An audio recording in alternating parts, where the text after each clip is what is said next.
আমাদের কাছে স্বীকার করেছে যে আনুমানিক 10,000-এর অধিক মোবাইল তারা এই বছরে তারা চুরি করেছে।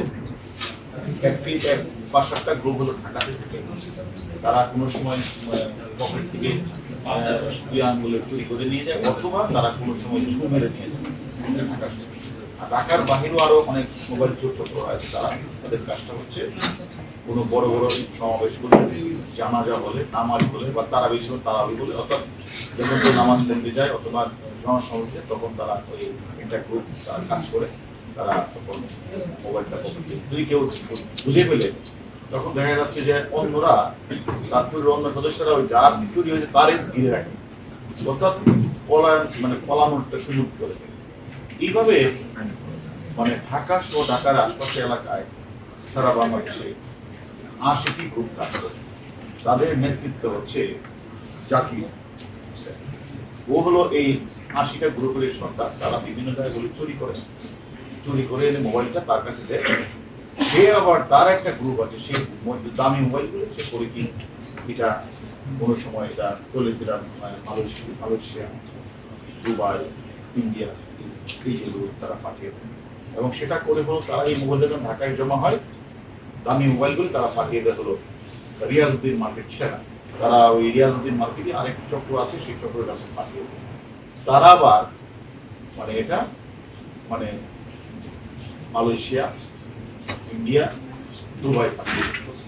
এবং এইরকম ভাবে তারা এই কাজটা বহুদিন ধরে করে আসছে। যে মোবাইলটাতে মানে মোবাইলটা লক করা থাকে, যদি লকটা খুলে ফেলে, তারা হয়তো কয়েকবার চেষ্টা করে যদি লকটা খুলে ফেলে অথবা আইনি নাম্বার দিয়ে থাকে, তাও তারা করে কি এটা তো 20 টাকা বিক্রি করে। আর যেটা লক খুলতে পারে না, এটা একটা কম দামে তারা বিক্রি করে। এইভাবে আমাদের বিশেষ করে আমাদের ওয়েব বেসড ক্রাইম ইনভেস্টিগেশন টিমের ইনচার্জ এডিসি আশরাফুল্লাহ, ও এরকম ভাবে বিভিন্ন এর আগেও সে প্রায় 20-30 জন চোরকে তারা ধরেছে, প্রায় 100টি মোবাইল উদ্ধার করেছে। এবারও তারা প্রায় এই চোর চক্রের সর্দার সহ প্রায় 8-9 জনকে তারা গ্রেপ্তার করেছে। গ্রেপ্তার করে তাদের দেওয়া তথ্য মতে আমাদের মাননীয় মন্ত্রী মহোদয়ের মোবাইলটা তার পকেট থেকে চুরি করেছিল মুন্না সেটা রাসেল দিয়েছে। রাসেল বুরহানের কাছে 50,000 টাকা বিক্রি করছে। বুরহান এটাকে হিরোর মাধ্যমে হিরোকে দেয়, হিরো এটা মালয়েশিয়া পাঠিয়েছে। তারা উৎপেতে থাকে এইভাবে মানুষের দামি মোবাইলগুলি চুরি হয়ে যাচ্ছে। মোবাইল চুরি এটা যেমন একটা চুরি হচ্ছে শুধু না, এর ভিতরে একটা মানুষের অনেক তথ্য থাকে, ছবি থাকে, মানে এগুলি মানে সে বহুদিন ধরে লালন করছে। দেখা গেল মোবাইলটা চুরি হয়ে যাওয়ার পরে সে অত্যন্ত অসহায়ত্ব বোধ করে, এবং সেটার মধ্যে অনেকগুলি নাম্বার থাকে, নাম্বারগুলি পেতে অনেক কষ্ট হয়।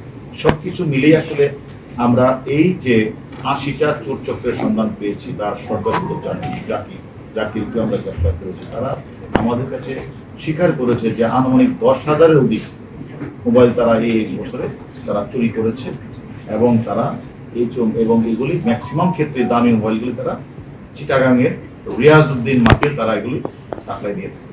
এবং আমরা এদেরকে এরা কোথায় কোথায় ঢাকা শহরেও কোন কোন জায়গায় তাদের মার্কেট আছে সেটাও আমরা তাদের নাম্বার পেয়েছি, সেগুলি আমরা খোঁজখবর নিচ্ছি। পাশাপাশি রিয়াজউদ্দিন মার্কেট এলাকায় নিয়ে তাদের খোঁজখবর নিচ্ছি।